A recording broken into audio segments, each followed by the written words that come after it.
Hello and welcome back.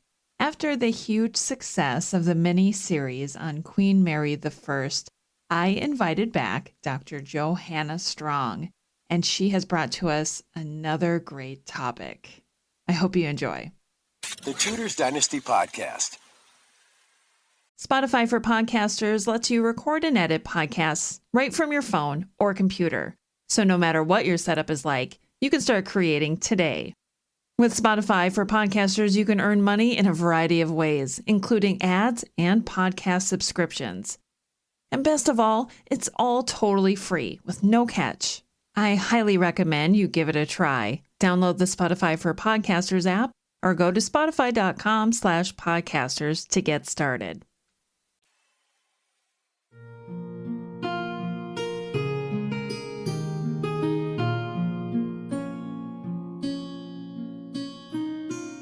Welcome back to the Tudors Dynasty podcast mini-series on Queenship. I am your host, Dr. Johanna Strong, and in this series, we'll be traveling through time and around the world to learn more about global queenship.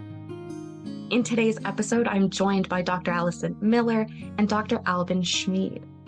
Alison is an associate professor of art history in the chair of Asian Studies at the University of the South in Sewanee, Tennessee, and has published widely on Meiji Japan.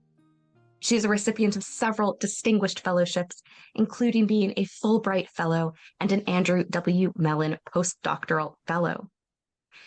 Alban finished his PhD in 2022, another new PhD like me, very exciting, and examined the constitutional framework of the Korean kingdom and its institutional links to the Chinese Empire.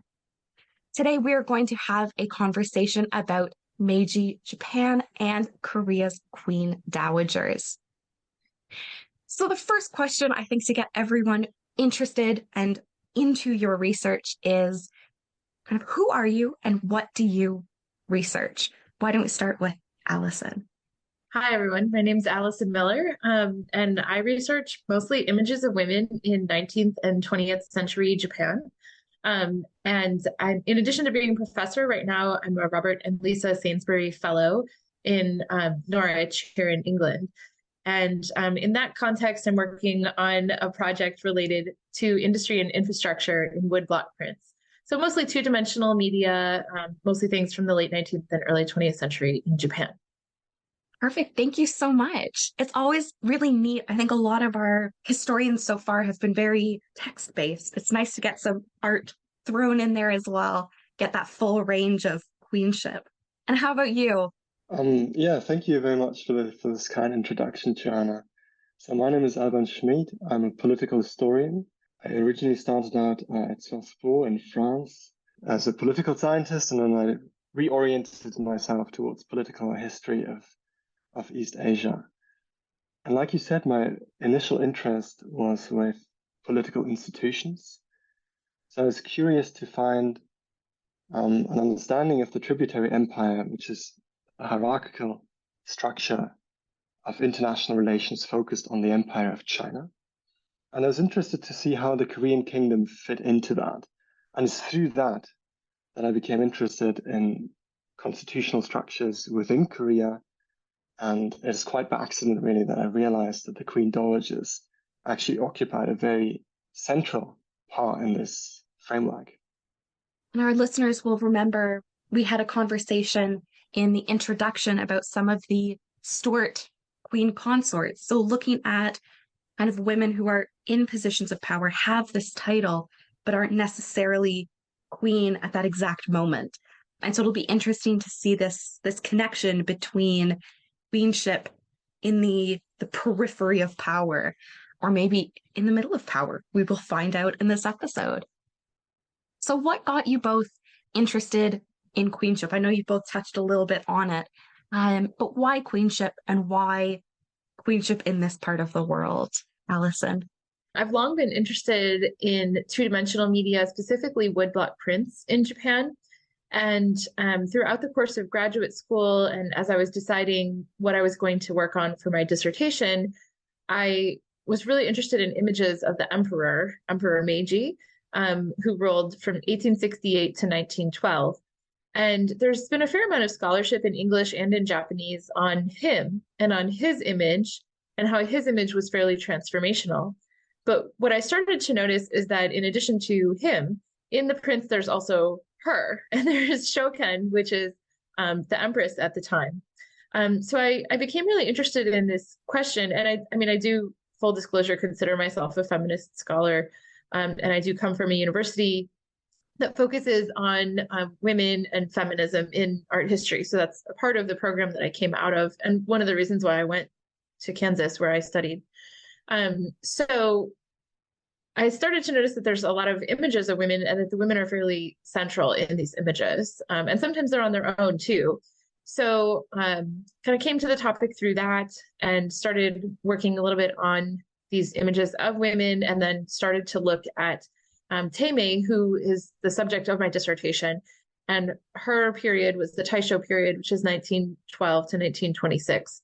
So kind of came to it through both of these two women, thinking about what their image means in the public sphere, and also broadly, what does it mean in visual culture? So when I say art history, I really mean visual culture, as in the culture of photography, prints, things that are more vernacular media, as opposed to just fine art. Most of the women the two women that we're talking about, in addition to a lot of the other women surrounding them in the imperial household, were not really known through portrait paintings so much as they were known through photography and mass media. Yeah, which is, I think, so interesting, because so often I think we picture, especially in Western Europe, monarchy in this very portrait sense, that it's painted by one of these great artists.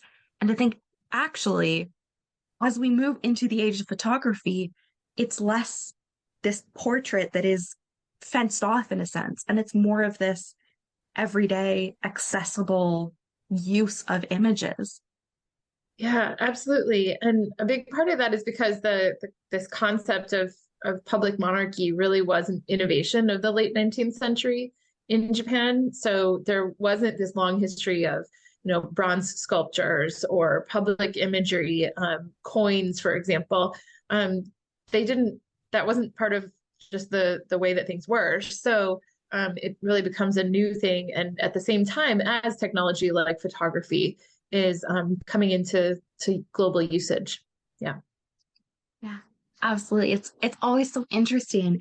And I think I'm going to put two questions together. So don't worry, I've not forgotten our other guest speaker. What are you currently working on, kind of building out of this previous research? Yeah, thank you for that question. So I'm actually right now finishing up a book called Envisioning the Empress, The Lives and Images of Japanese Royal Women, 1868 to 1952, which focuses on Shoken and Teimei, who were the Meiji and Taisho empresses, and looks at their images. So that book project was built out of my dissertation, but really expands upon it and is actually quite different, as everyone who's done, or anyone who's done a book to dissertation to book project knows. So that book hopefully will be out next year and really does focus on that. But in thinking about other things, I'm also just still constantly working on images of women, not just royal women, but also I've done some work on factory women in the 1870s. I'm thinking about women in urban cityscapes as well in the same 19th century period right now. Yeah. Fantastic. It's always exciting to see how people shift that work from the thesis, from the dissertation, and shift that into this growing piece of work, and how that kind of keeps going. We think once we're finished the PhD that it's done, but no. Oh, no. Surprise, it's still there. It's still lurking. Yeah, of course. And it does really lead to a lot of other ideas and other projects that I think just kind of spin off organically. So yeah, you're never finished with that initial seed. Absolutely. No, you might be finished with it, but it's never done with you. It's not done with you. That's right. Yeah. Alban, what about you? What got you into kind of queenship in Asia? Yeah, that's a very good question. And I think I might start from the second part of the question, which is the interest in Asia, which is something that for me already started prior to starting university. I spent a year as a volunteer in China, and from there on, I sort of continued to develop this interest in an incredibly diverse and culturally rich area. So I spent time, just about 2 years in total in China, a few months in Taiwan, probably about a year in Japan. And ultimately, it's Korea that I decided to focus on academically, because here in the West, it's really underexplored, and there are just incredible stories that you can tell through Korean history. So even though it's the country that I've traveled to least, probably linguistically, I'm also least comfortable with Korean. But I had the benefit, and I have to confess here, that I am more of the textual historian type. I had the benefit that my primary sources were written in classical Chinese. So I had this access. Now, for the question of queenship, I think it's one of these contingencies of history, of contingencies of research, really. So quite classically, as a political historian, I was originally looking at a king. I was particularly interested at a man named King Gwanghae, or Gwanhae-gung, who was reigning in an interesting time in Korea. There's a lot of transformation that we see in the early 17th century. We see a new empire forming in China, an invasion of Japan of Korea just prior to that period. So it's very dynamic. I was looking at this man's foreign policy and reading through the Korean annals, this incredible textual source. I came across a very interesting sentence just at the very end of King Gwanghae's reign. He's one of the few kings that didn't reign until his death. He was dethroned. And about the next king, it says in the Korean annals that His Majesty rose a righteous army. A righteous army is a way of saying rebels, but legitimate ones. So His Majesty rose a righteous army, and he re-established the Queen Dowager to her position, restored her titles, and then, by orders of the Queen Dowager, he claimed the throne in the Gyeongbok Palace and dethroned Gwanghae. And actually, when I first read the sentence, I couldn't believe it. But this is actually what it means, and later realized there's another instance of a Korean king being dethroned. And there too, it was done by the orders of a Queen Dowager. And this is what got me down the road of exploring the role of the Korean Dowager in politics in Korea and the Korean kingdom. That's absolutely incredible. I think that's, again, I do not know tons and tons about Asian queenship. And that's just incredible that this kind of uprising happens and there's a dethroning of a king on the order of a queen. I love this for her. Yeah, and there are actually two stories to be told here. One is the institutional one, where this Queen Dowager Inmok is her name. She refers in a way to a pre-existing precedent. So there's a legal dimension to it. But there's also an incredible story of a political rivalry and a personal rivalry also between the Queen Dowager and the king. So it's a great story. I feel like we need a really good TV drama about this. It's my plan B. Yeah, let's go for it. I would watch this. All of the Asian monarchies really need a little more attention in that realm. I would absolutely agree with that. Seems like it's one of these where you wouldn't even have to write the script. It's already there for you. You just need to cast it. So that's actually, in a way, what I'm doing now. So I'm, in a way, reworking my thesis because, unfortunately, it was not the first thing I discovered.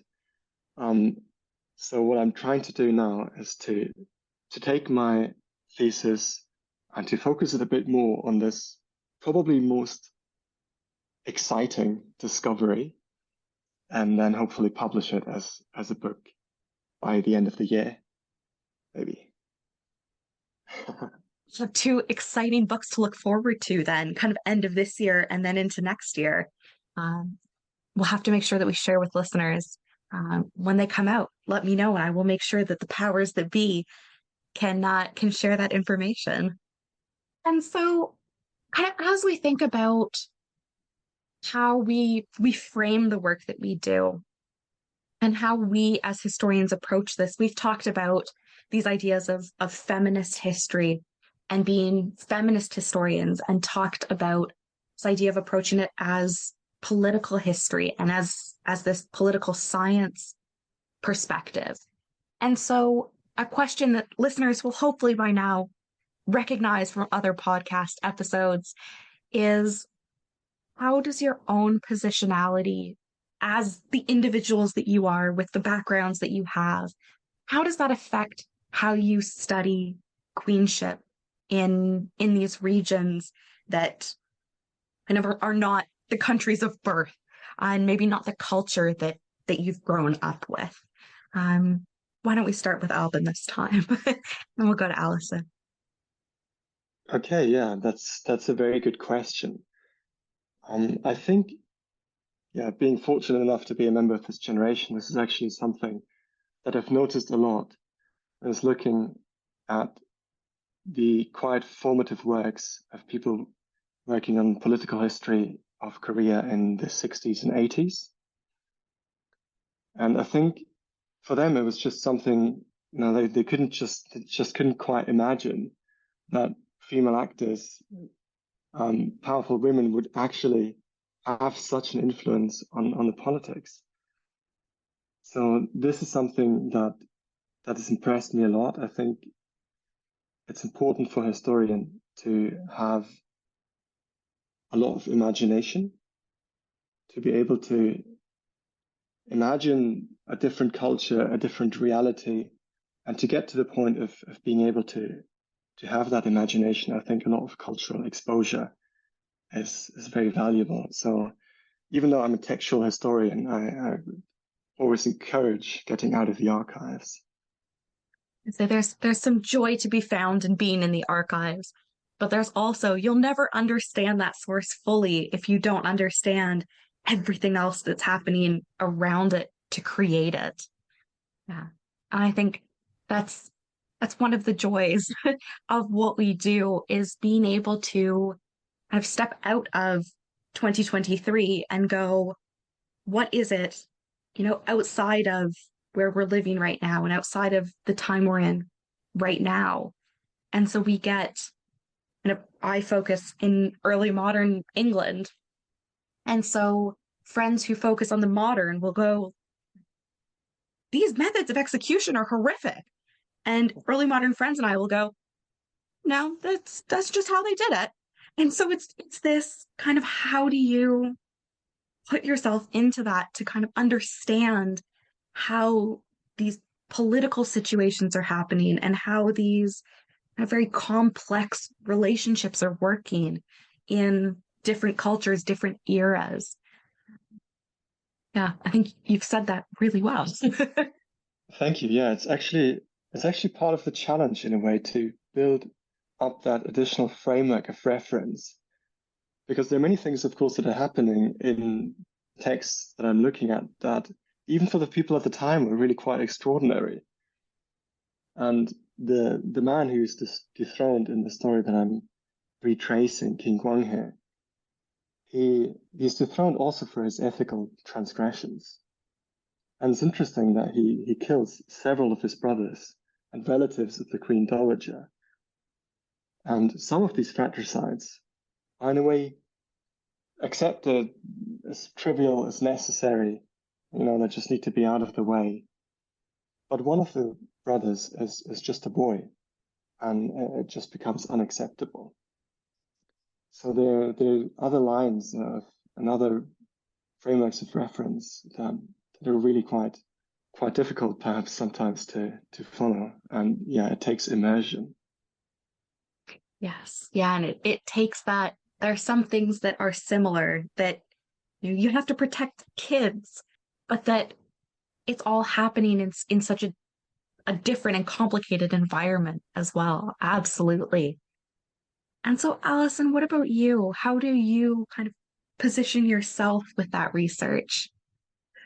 Yeah, that's a really great question. And I think that it's important always for us as, historians or art historians to really think about that and to think about our own biases that come from our own positionality. So, in some ways, it's not at all surprising, I think, that I study 19th and early 20th century visual culture and also the visual culture of Japan, partially because of where I grew up. So I'm originally from Chicago, and that's a very late 19th century city. It's in a lot of our architecture, it's in a lot of our infrastructure.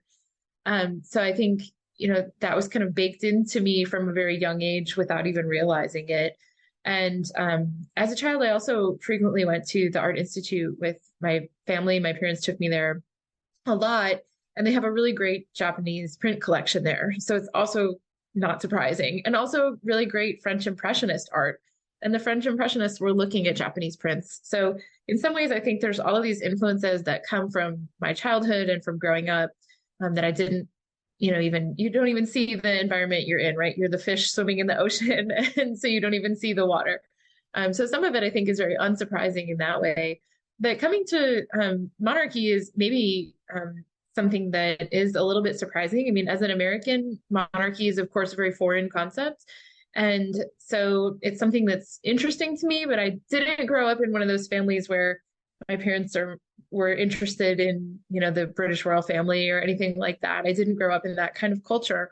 So I think for me, it's just kind of an outsider's fascination in some ways, and a puzzle to solve, to wonder, why is this system of monarchy and queenship so powerful? Why is it so enduring the world over?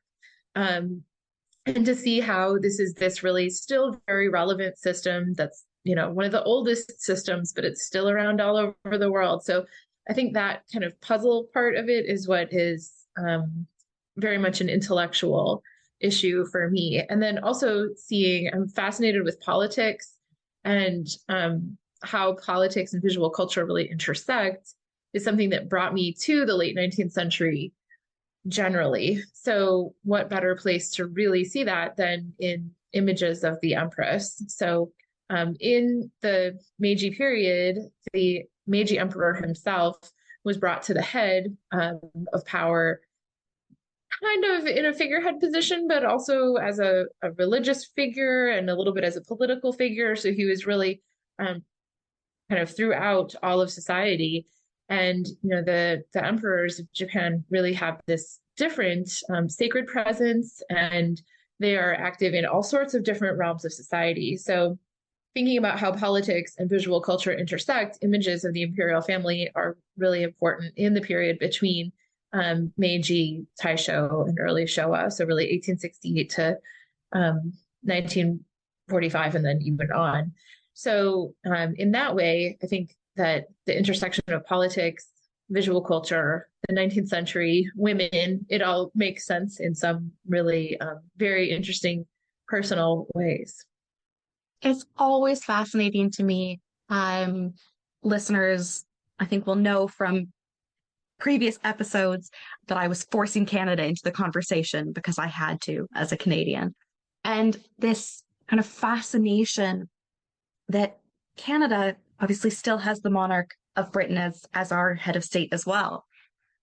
But it's always fascinating to see American scholars who are going, we as a country actively overthrew the monarchy, but it's still so fascinating. And right. As you say, there's this very big attempt to go, we don't want this, but also, could you please still let us watch what's happening? Oh, Americans love the royal family of Britain, right? I mean, it's a pretty minor obsession for many, many people. But, I think we don't really necessarily want it as our own, but, you can make arguments for the Kennedy family as our royal family or any number of others. But Yeah, it's a really interesting thing, I think, from an American perspective. Yeah, yeah. And this kind of, as you say, monarchy is one of the oldest political systems. And so the way that this comes through so many societies in so many different eras, in so many different places. And queenship is out of necessity for a lot of places. It has to be part of that conversation because how else are you going to get the next generation in hereditary monarchies? Um, Even in non-hereditary, someone has to birth the next person. That's Um, right. and I think that's fascinating, just how much women play a role in this. We've kind of alluded to these differences and these similarities between what listeners and what I will confess what I might know about European queenship. And how does Asian queenship compare to that? What are some things that someone who knows about kind of Western Europe, what would they recognize? So what might be the same? What might be different? Let's start with Alban again, and then we can hear from Alison. Okay, I think this might be a difficult question for me because not only you, but I'm sure many of the listeners are much better versed in European queenship than I am. And the second difficulty is that even within Asia, I think there are large differences. So coming back to my favorite example of the dethronement is actually something that Korean diplomats ended up having to explain to the Chinese, which were, of course, at the time the hegemon in the region. The Chinese emperor needed to, in a way, validate what was happening in terms of coronation, in terms of succession at the Korean court. And the Chinese were quite confused that a queen dowager would take such a decision. And the Korean diplomats had to explain that this was something that was in coherence with established practice in Korea. Ultimately, it was validated, but it was a discussion. So there are many differences, but I think I'll focus some of the similarities perhaps on the Queen Dowager, because the role that they occupied in the Korean kingdom is one of heads of the royal household. So they didn't really get into the day-to-day of politics, but they had an incredibly important role for the royal family. They had decisions to take in relating to who gets to marry who, and of course, succession. If there was ever a question, if it wasn't settled when the king died, it reverted to the Queen Dowager. So of course, then it's a question of family politics, but of incredible implications for the kingdom. And I think this family politics role is something that you can perhaps also see in other parts, in other courts.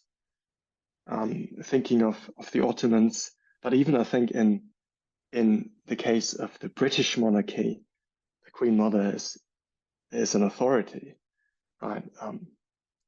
So yes, and despite my very limited knowledge on European queenship, I think this is perhaps the one parallel that I would like to draw. And otherwise, there's the question of precedent.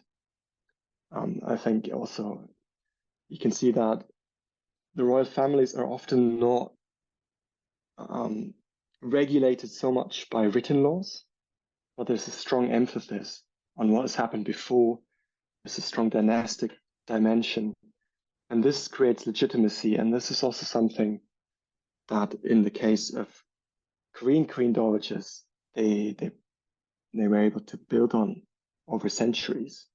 So actually, during the duration of the Joseon dynasty, the queen dowagers accumulated power through precedence. So I'm not sure how well this is traceable in other courts, but I think there are traces of it here and there.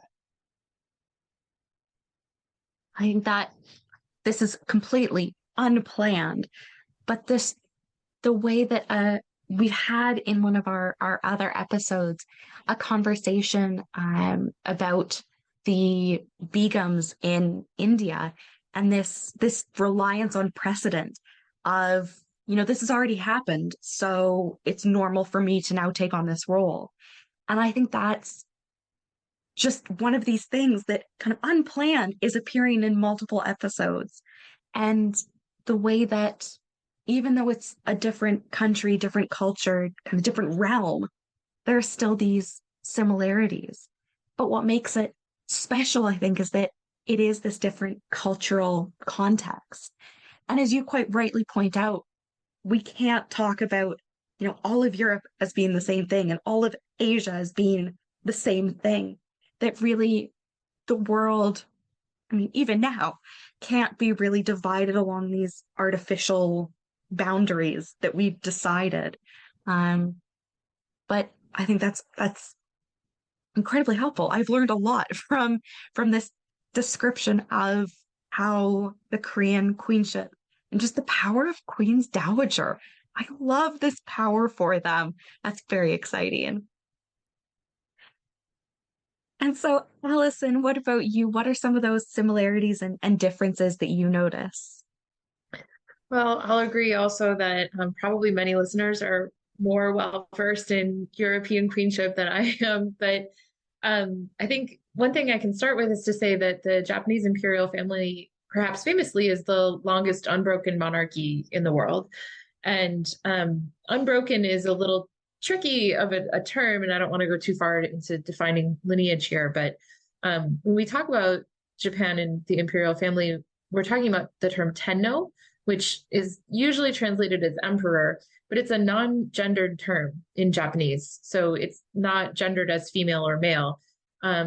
Pre-modern period, and by modern I mean 1868, there were 8 women who were tenno, so 8 female emperors who ruled. And, there's some really interesting stories about some of them.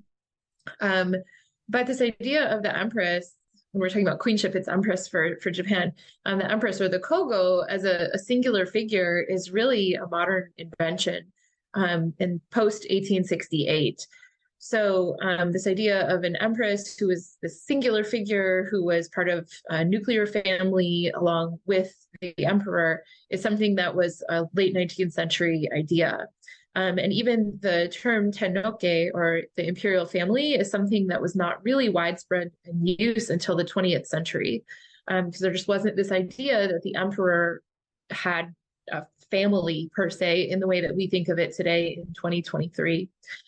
So those are some differences. And I think a lot of people will be aware that today the imperial family in Japan does have succession issues and there's succession crises. And a lot of that is because of really modern and contemporary laws. So in 1889, there were imperial laws that were passed that said that women could no longer be tenno.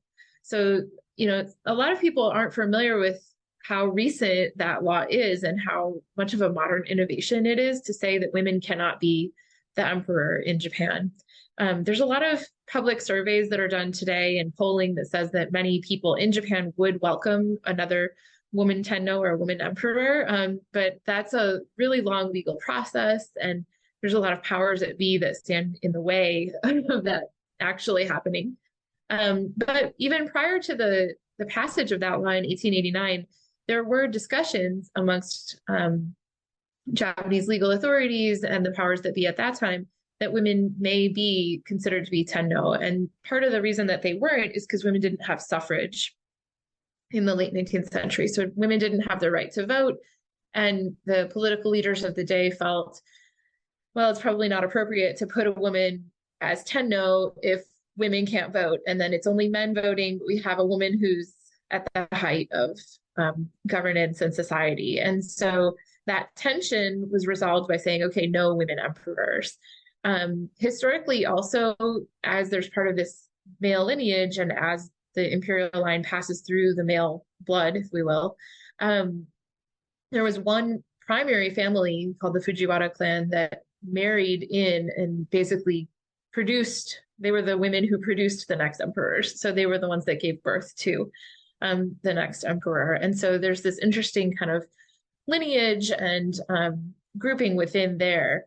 So in the post-war years after 1945, we do have this kind of shrinking of the imperial family and of the nobility that surrounded them. And that's what really leads to the succession issues today. There's just not as many people in the imperial family. And so when you have, for example, the current emperor has one child and it's a daughter. So that becomes a problem of succession. But luckily, the current emperor does have a brother who has a son. So he can pass the imperial succession to his younger brother, who will then pass it to his son. Before that son was born, there were a lot more discussions about potential female emperors. But once the boy came along, things changed. So it's always this kind of fluctuation. And I think that a lot of people don't really understand that the rules are always changing, and people tend to think of tradition as something that's unbroken or never changes. But the reality is that there's constantly different circumstances that do force change within these different structures. And I think so many listeners might think, it must be that only recently women have been able to have this power. And actually, that's how it's always been. And now it's the anomaly that women can't officially hold this position anymore, which I think is just the irony that they bring this in and then all of a sudden everyone starts having girls. Right. And there's a lack of boys to inherit. Right. Yeah, absolutely. And just, I think it's also interesting to see how these are questions that span across countries, across realms, across centuries, that this need for an heir, and how do we define kind of male heirs, female heirs? How do we define, is a monarch, is an emperor, how do we define that? Is that gendered male? Is that gendered female? And I think often, especially in Western European queenship, we have this, well, it's a king or a queen. And this concept of, no, they just are. That is just the monarch. That is just the emperor, isn't a thing that Western Europe has. I think that's something that's really interesting here about kind of, especially Japan. I think we've skirted around this a lot, but getting into more of those details, Alban, can you give us an overview of the era that you're looking at? Kind of, when is it? Who's in power? What's happening? Kind of some of those big points that you might put into the who's who and the what's happening. Yes, of course. So the era that I've researched is the early 17th century. And I've chosen this era because it is really a transformative period in East Asia. So in the 1590s, you have this massive invasion from Japan into Korea, actually aiming at China. And it's something that Western Europeans sometimes underestimate, but this is probably at the time the most modern army in the world, using guns, because the Japanese had learned this technique from the Portuguese and manufactured them at that point almost in an industrial scale.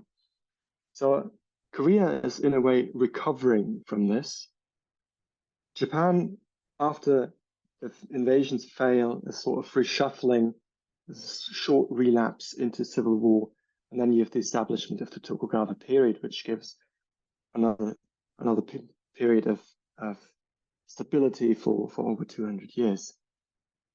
And on the other side, you have China. The Chinese help the Koreans actually repel this invasion.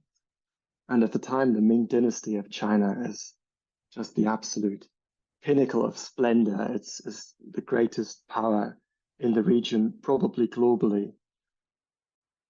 But in the decades after this invasion, they slowly slip. There's domestic unrest, and then there's a new power base building up in Manchuria, right on the Korean and Chinese borders. And within 50 years from the invasion the Japanese launched on Korea, it's now the Manchurians that are invading. Well, actually, after these 50 years, the invasion is completed. The Manchurians have subdued Korea, reduced it to a vassal state, and they have conquered China and established the last Chinese, if you will, empire, which would last until the early 20th century. So this is why this is such a crucial period. An interesting thing about Korea is that it actually survives. The dynasty survives the Japanese invasion, even though for a moment it doesn't look like it. The Korean king is contemplating fleeing into China. There's a big debate whether that would mean surrendering the country. Twice they get invaded by the Manchurians. In the end, they are forced to accept Manchurian superiority, but they maintain a national identity and they retain a national state in a way. So it's a crucial period for Korea. And for me, it was also particularly interesting, of course, because if you have so much stress on the kingdom, on the institution, you often see much better where the institution's boundaries are, where the authority really ends. And this is something that I also realized, by the way, observing Brexit. Being in the UK during Brexit, suddenly everybody knows who the Speaker of the Parliament is and what the role of the Speaker is, what he can do. So that was, in a way, my approach. Seeing the institutions under stress and then learning about what they can do. And I think, as you say, it's incredibly fascinating seeing these political workings and kind of getting to look behind that curtain into how it all works. And so, obviously, in a series about the queens, these royal women, what is their role in this political complexity, and what can their role tell us about kind of queenship more generally, in the Korean kingdom? So this is actually a difficult question. The tricky thing about researching Korean queens is that for the most part, they don't feature very heavily in the annals. This is not necessarily because of any inherent bias against them, but it's a result of a different policy. So the annals were compiled by historians, which did an absolutely amazing job. They were always at court. They noted down everything that happened. It's really a diary. Day by day, you can tell what was said by whom at which meeting. It's fantastic. These were compiled at the death of each king, so you have like a book for each reign. Now, these historiographers were present at all of the meetings for the king, usually. They got quite upset if their business was interfered with, and it would reflect. Now, for queens, they were housed in the restricted parts of the palace. So the male historiographers would not have access to them.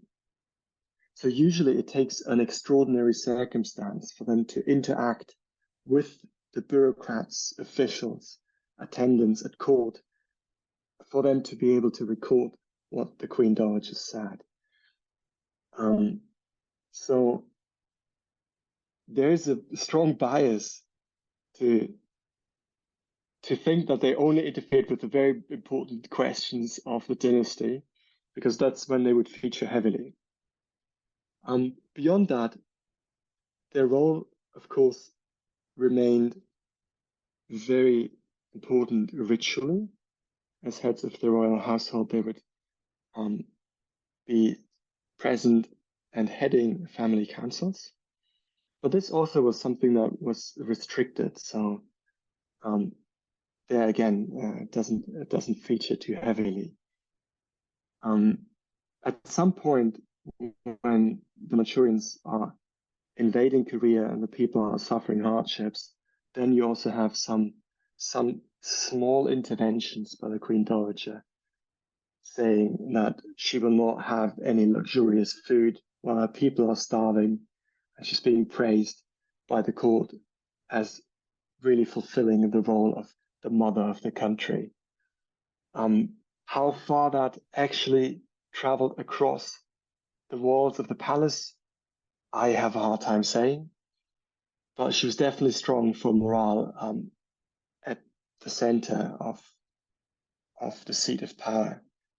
So that is perhaps not a very complete answer, but maybe part of the question I got to answer.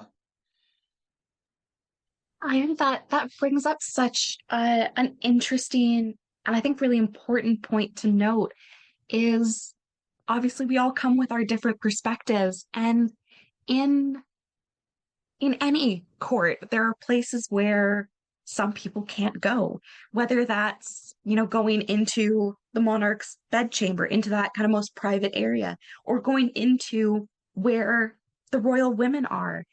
And it's, as you say, it's not that they're not important. It's just that the people who are traditionally seen as the history writers can't get to that point. And so we have to live with those consequences in 2023. But I think it's really special. Not that I'm telling you how special your work is, but it's really special that you're getting to kind of pull these women out of that story and saying, they are there. And when they aren't there, it's not because they aren't doing anything. It's because they're just not being seen as doing something, which is very different than inactivity. So I'm very much looking forward to reading your research that is hopefully coming out soon, and to hearing even more about these incredible women. And so, Alison, that brings us to Japan during the Meiji period. So what is happening in this era? Can you give us a brief overview of Japan, the monarchy, what that's looking like? Yeah, so the Meiji period is relatively short. 1868 to 1912 is not that long, but a lot of things change and a lot of things happen. So it's a little tricky to give a brief overview, but basically, kind of the short narrative that I can say is that Japan was mostly closed to the outside world in the 200 plus years before the Meiji emperor takes the throne. And there were people that were trading in primarily in the south, but there were traders from Korea and from China and also from Europe. So it wasn't completely closed off, but Japan opens up to the outside world after in the 1850s. And so we have a pretty different society. And I think that a lot of the changes that we see in Meiji Japan were fairly ad hoc changes. There wasn't any sort of overarching plan that was put into place that just kind of takes us through the whole of the Meiji period. Things are constantly changing. And that's what makes Meiji a little bit difficult to categorize. But a lot of the change was strategic, right? So it was a matter of the Meiji government saw that, for example, I'm thinking about this a lot being in the UK right now, but also thinking about images of industry. They saw that Britain was the best place for trains. So they bought trains from here, they brought engineers over, and they were really interacting with the UK, well, then England, on ideas of trains and train technology. But then they also saw, for example, that certain other countries like France was really good at textile manufacture, or they saw that Italy was really good at art production. And so they were taking specifics from each of these countries, both sending Japanese people overseas, but also having the Oyatoi Gaikokujin, or these foreign workers who they would hire and bring into Japan. So there's an interest in creating lots of different systems throughout society. And there are quick changes, things like electricity, trains, global trade, right? photography, but those things are also fairly quick to change all over the world. So we also have to look at the constants, right?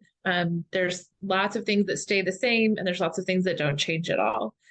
The Meiji period is the start of Japan's imperial era. For example, colonialism starts, and that's where, of course, there's a tie between Japan and Korea.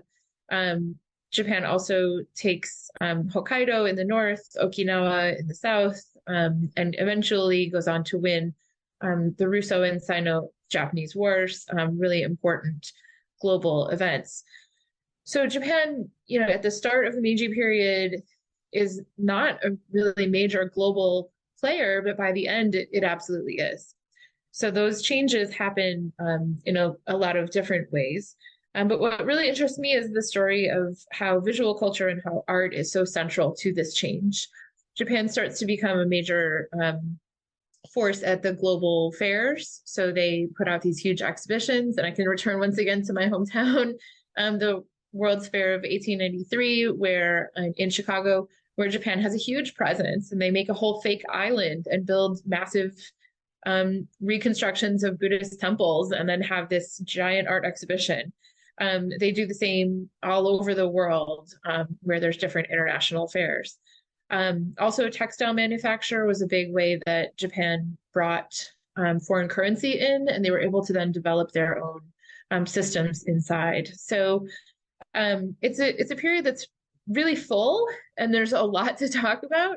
And I think there's, if you look at the start of what it looks like visually in 1868 and what it looks like in 1912, things are really different. But if you look at it year by year, you see those gradual changes, and you see where there's continuity throughout. And I think it's so significant to look at. Obviously, we see with hindsight where it ends up, and we see kind of, well, of course, this happens, and then this happens, and then this happens. But at the time, it wouldn't be this massive shift. It's this gradual, you don't even realize it's happening until you look back and go, do you remember when? Right. It becomes so different. Mm-hmm. And so kind of similar question here. Obviously, there's a lot happening in Japan, and a lot of this relationship, not only in Japan, but of Japan with others. And so how does, especially the Meiji Empress, but how do Japanese royal women and other empresses kind of fit into this picture? And what can they tell us about kind of queenship or empressship, maybe? Yeah, that's a really difficult question. I agree that that's maybe the hardest one, but here we are at the end. So Shoken, who was the Meiji Empress, and then Teimei, who is the Taisho Empress, one thing that's really difficult in studying them is that they're difficult figures to know. So the Japanese imperial family is managed, I guess, by the Imperial Household Agency, which was formerly the Imperial Household Ministry. And this is a notoriously opaque agency. So they do have archives, and you can access some things in the archives, but it is really difficult because the personal lives of these two women are very much controlled even to this day. So that's why one thing that I think is really interesting about these two women is that we can approach them through visual culture. And we can't really do that for the imperial women who lived in the pre-modern period, because the monarchy was newly public in the Meiji period. And by newly public, I mean, in Europe, you have these royal tours, you have all the sculpture, like I was talking about.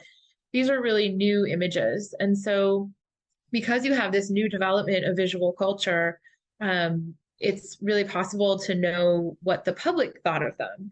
So I think that's what's really interesting about Meiji and the Meiji and Taisho periods and Shoken and Teimei is that we know that they were really popular figures. We know that people liked them.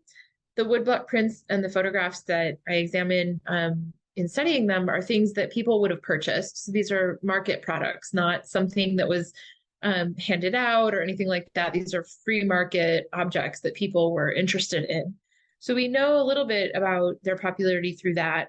And we also know that they were a fairly approachable side of the imperial family and that they were really celebrity figures in many ways. So the emperors have this connection to the sacred and to this idea of this unbroken lineage and the idea of connecting all the way back to the sun goddess Amaterasu in kind of lore and folklore.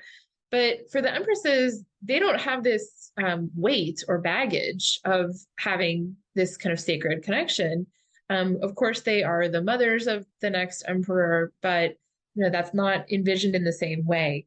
So as a result, in some ways, the women of the imperial family can get away with a little bit more in the public realm, in that they can be envisioned in different ways. But also it does mean that they're criticized in the public realm as well. So it's a bit of a two-sided coin there, in that they're this approachable celebrity side that is really important for the imperial family in marketing themselves, especially when you get into the 20th century. The world over, monarchies start to fall, and there's a real danger there in losing monarchy. So they are this really important, relatable public part, but at the same time, it does mean that in the public realm, they can receive criticism, like has happened in the last few years with Princess Mako and her marriage, as she left and now lives in New York City. So there's a little bit of both aspects there. So I think that in studying them, we really do see how the imperial family was important to people's concepts of what it meant to be Japanese, to concepts of nationality, and eventually to also concepts of colonial power. The Korean nobility in the modern period is brought into the Japanese nobility, and they're made a part of the Japanese imperial family when Korea was colonized. So that's a real power flex, of course. And a similar thing was done with the Okinawan royal family as well. They were brought into this structure. So I think that we can learn a lot about the social and also political side of Japan in the modern era by studying these women. And as you say, they're this approachable, I guess is the word, this approachable way in, that they have all of the glory and the fame of being associated with the emperor, but none of the scariness of this sacred being. Right. So they have all the glory and none of that responsibility in that sacred sense. I think it's interesting to see how in both cases here that women and royal women really are the way into this story, and they tell us so much about both of these eras, both of these realms, that they can show us kind of the cultural norms. They can show us how that culture works. They can show us how power works. They can show us, as Alban was saying, these boundaries of power, of what can they do, what can't they do, how do they exert that power, and what power do they have. I know that I have learned a lot from our conversation, and I hope listeners have as well. I want to say thank you to both of you for an absolutely fascinating conversation. I hopefully am speaking on behalf of listeners as well. I cannot wait to read when your books come out. I think this has gotten me excited again about queenship, and about queenship in a new to me part of the world. So thank you both so much for your expertise and for just a wonderfully friendly, insightful conversation. Thank you. Thank you for having us. So we will say goodbye to our listeners for now, and we'll look forward to seeing you all back to talk in a little bit about queenship and looking more at this idea of global queenship. So we'll see you on the next episode. Thanks for listening to this episode of the Tudors Dynasty Podcast. You can follow and support the Tudors Dynasty Podcast on Facebook, Twitter, Instagram, and Patreon. @Tudors Dynasty.